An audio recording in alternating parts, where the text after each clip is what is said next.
Hai, hello my great students.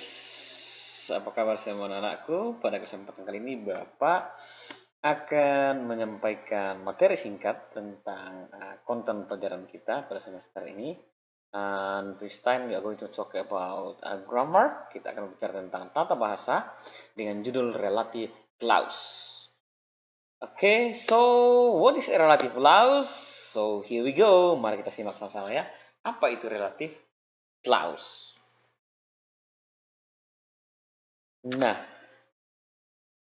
adapun learning objective kita atau tujuan pembelajaran dari materi ini adalah anak-anak semua diharapkan bisa menggunakan relative clause secara akurat dalam kalimat. Dalam hal ini nanti anak-anakku akan berlatih menggabungkan dua kalimat menjadi satu kalimat yang memuat relative clause. Berikut anak-anakku juga diharapkan bisa menemukan contoh-contoh kalimat, contoh-contoh penggunaan relative clause yang ada dalam teks report. Nah, seperti pembahasan kita bahwa relative clause ini adalah bagian dari unsur kebahasaan dari teks report yang sedang kita bahas pada awal semester ini. So, I hope you can use relative clause accurately and you can find the using of relative clause in a text. Next. First of all, pertama-tama anak-anak harus tahu apa itu relative clause. Itu sama dengan adjective clause. Jadi adjective clause itu sama saja dengan relative clause. Ya, itu sama. Jadi kalau anak-anakku dapat di berbagai buku atau materi, relative clause itu sama dengan adjective clause. Mari kita lihat mengapa sama. Tapi sebelum itu, you need to know what is a clause. Pertama-tama, sebelum kita bahas relative clause secara lebih jauh, anak-anakku perlu tahu apa itu clause atau klausa dalam bahasa Indonesia. Pernah dengar tidak apa itu klausa dalam bahasa Indonesia? Klausa or a clause is a group of words that consists of a subject and a predicate. And a clause is either independent or dependent. Jadi klausa itu adalah kelompok kata atau sekelompok kata atau satu kelompok kata-kata yang terdiri atas sebuah pokok kalimat dan sebuah predikat atau kata kerja. Jadi ingat ya, klausa itu adalah kelompok kalimat yang mempunyai subjek dan predikat. Klausa itu terbagi atas dua, dia bisa independen atau dependen. Independen itu artinya kalimat yang berdiri sendiri atau klausa yang bisa berdiri sendiri, artinya dia kalimat sempurna. Sementara dependen itu dia tidak bisa berdiri sendiri. Nah, dalam topik kita relative clause nanti akan ketahuan mana yang masuk dalam independen atau dependent clause. Oke. First, di sini di dalam relative clause kita akan mempelajari beberapa kata yang dalam bahasa Indonesia itu artinya yang. Antara lain who yang artinya siapa, whom yang artinya dengan siapa, which yang artinya yang mana, whose yang artinya miliknya siapa, where artinya di mana, when artinya kapan, dan that yang artinya yang. Ketujuh kata ini dalam bahasa Indonesia artinya yang, ingat itu ya. Dan inilah yang disebut dengan relative conjunction. Sehingga ketika kita gunakan dalam kalimat akan menghasilkan sebuah teori yaitu relative clause. Nah, relatif itu dalam bahasa sehari-hari artinya keluarga ya. Berarti relative clause itu menghubungkan satu kalimat dengan kalimat yang lain sehingga memiliki satu makna. Ada satu kalimat yang tidak memiliki makna sempurna, maka harus disambungkan dengan kalimat yang lain. Dan itu akan memiliki makna sempurna ketika menggunakan relative conjunction dan menghasilkan relative clause. Oke. Next. A relative clause is a dependent clause. Nah, jelas ya. Ternyata relative clause atau adjective clause itu adalah klausa dependent. Artinya kalimat yang tidak bisa berdiri sendiri. Kalimat ini harus digabungkan dengan kalimat lain sehingga memiliki arti yang sempurna. Once again, a relative clause is a dependent clause used as an adjective. Wow, jelas ya. Relative clause adalah klausa dependen, klausa tidak mandiri yang digunakan sebagai kata sifat. Wah, ingat fungsinya ya. Relative clause itu fungsinya sebagai kata sifat dalam kalimat. It modifies a noun or a noun phrase. Nah, relative clause ini menjelaskan atau menerangkan sebuah kata benda atau sebuah frase kata benda. Misalnya kata bendanya book, kita bentuk menjadi a noun phrase, an expensive book. Nah, itu kalau berbicara tentang frase kata benda. Next, a relative clause also describes, identifies, or gives further information about noun or noun phrase. Selain itu, relative clause juga mendeskripsikan, menggambarkan, mengidentifikasi, atau memberikan informasi tambahan tentang kata benda atau frase kata benda yang terdapat dalam kalimat. So, remember this function. Ingat fungsi dari relative clause ini, yaitu sebagai kata sifat. Then, the relative clause uses pronouns to connect the dependent clause to the independent clause. Nah, seperti yang Bapak singgung tadi di awal, bahwa relative clause ini menggunakan pronoun, dalam hal ini berfungsi sebagai penghubung untuk menghubungkan relative clause itu dengan independent clause. Sehingga relative clause nantinya ini akan memiliki arti yang jelas.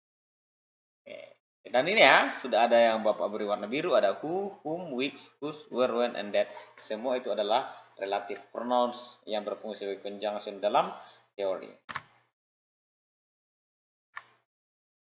Nah, ada tiga posisi ya, ada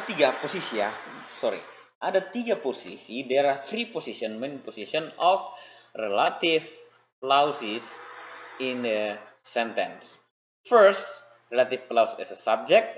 Jadi ada tiga posisi ya, relative clause dalam kalimat. Yang pertama, sebagai pokok kalimat, kita akan menggunakan relative pronoun who and which sebagai penghubung. Kemudian relative clause as object of a verb, and relative clause as object of preposition. Dan semua ini sudah Bapak siapkan apa relative pronoun atau penghubung yang akan digunakan. Jika dia sebagai objek, maka penghubungnya adalah whom dengan which. Mari kita bahas satu per satu. Pertama, adjective clause as subject atau relative clause as subject, ya. Itu adjective clause or relative clause as subject.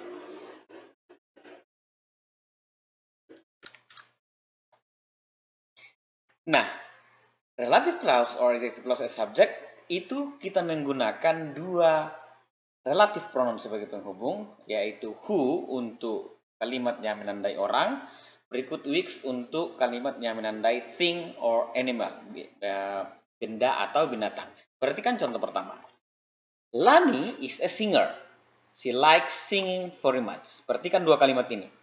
Lani is a singer. She likes singing very much. Dan mari kita perhatikan kalimat ketika kita gabung. Kita coba gabungkan dua kalimat ini ya, menjadi Lani who likes singing very much is a singer. Lani who likes singing very much is a singer. Lihat perubahannya. Di induk kalimat dalam hal ini main clause, yaitu Lani is a singer.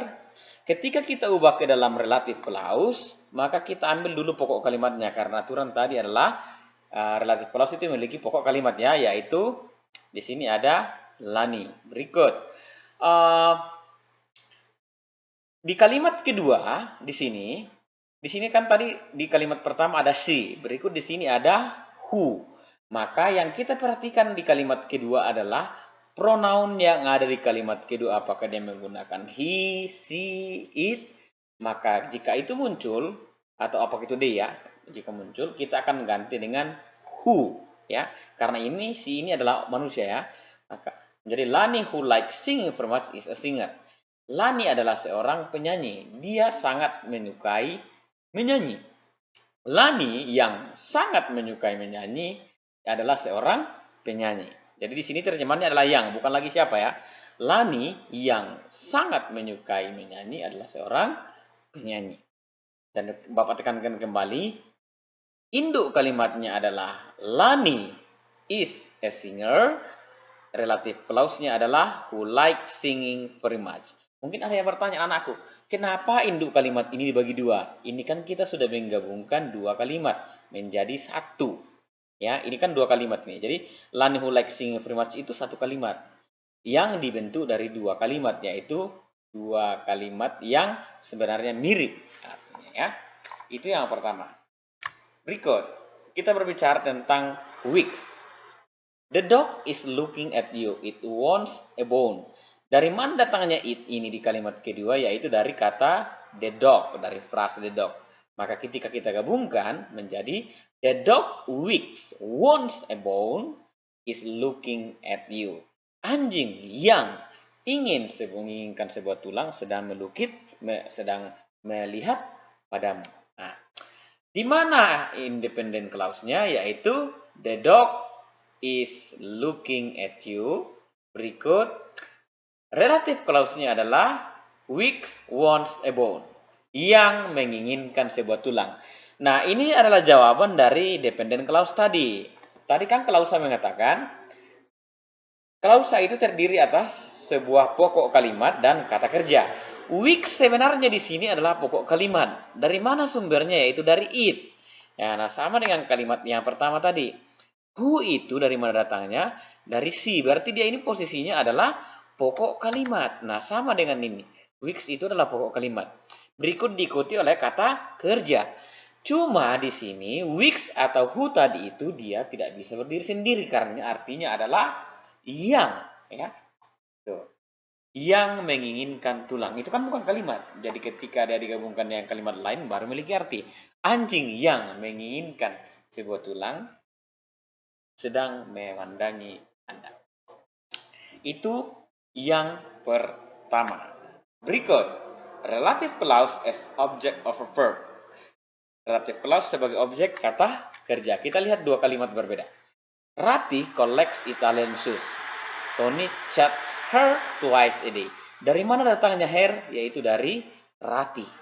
Maka karena her ini ada di belakang kata kerja, maka disebutlah dia objek kata kerja. Karena her ini adalah objek dari kata kerja chats. Kita gabungkan menjadi sebuah relative clause. Rati whom, ya, karena ini bersisinya objek, maka kita menggunakan Rati yang Tony chat 2 kali sehari mengumpulkan sepatu-sepatu dari Italia. Rati whom Tony chats twice a day collects Italian shoes. Jadi di sini bisa disimpulkan bahwa induk kalimatnya adalah Rati collects Italian shoes, anak kalimatnya atau relative clause-nya adalah whom Tony chats twice a day, yang Tony chats 2 kali sehari.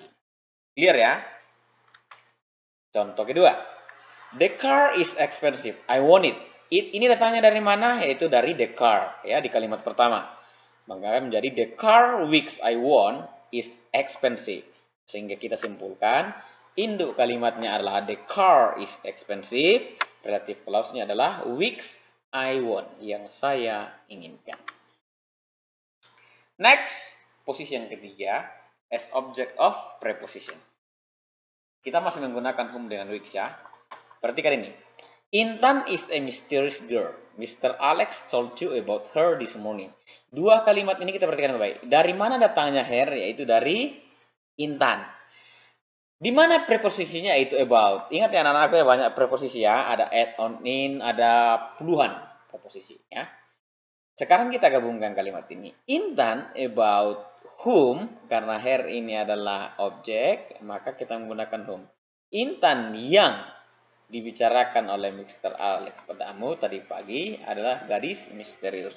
Sehingga disimpulkan, induk kalimatnya adalah Intan is a mysterious girl. Berikut anak kalimatnya atau relative clause-nya adalah about whom Mr. Alex told you this morning. Ini kan tidak ada artinya toh. Yang Pak Alex telah beritahukan padamu tadi pagi. Itu kan tidak memiliki arti. Sehingga digabungkan dengan induk kalimat. Berikutnya, money is precious. Many people can live without it. Menjadi relative clause, money without which many people can live is precious. Main clause-nya adalah money is precious, relative clause-nya adalah without which many people can live. Oke, next. Relative clause by using whose, when, where. Sekarang kita akan membahas relative clause-nya menggunakan whose, when, dengan where. Whose itu berbicara tentang kepunyaan, kepemilikan, ya, kepemilikan. Kita lihat. Boy is a student, his body is tall. Boy adalah seorang siswa, tubuhnya tinggi. Maka kita gabungkan menjadi Boy whose body is tall is a student. Jadi di sini bisa disimpulkan bahwa anak kalimatnya adalah boy is a student. Sementara relative clause-nya adalah whose body is tall. Sekali lagi Bapak terjemahkan ya. Yang tubuhnya tinggi. Whose di sini adalah pokok kalimat. Ya, tapi tidak memiliki arti karena kita terjemahkan yang tubuhnya tinggi. Sehingga clear ya.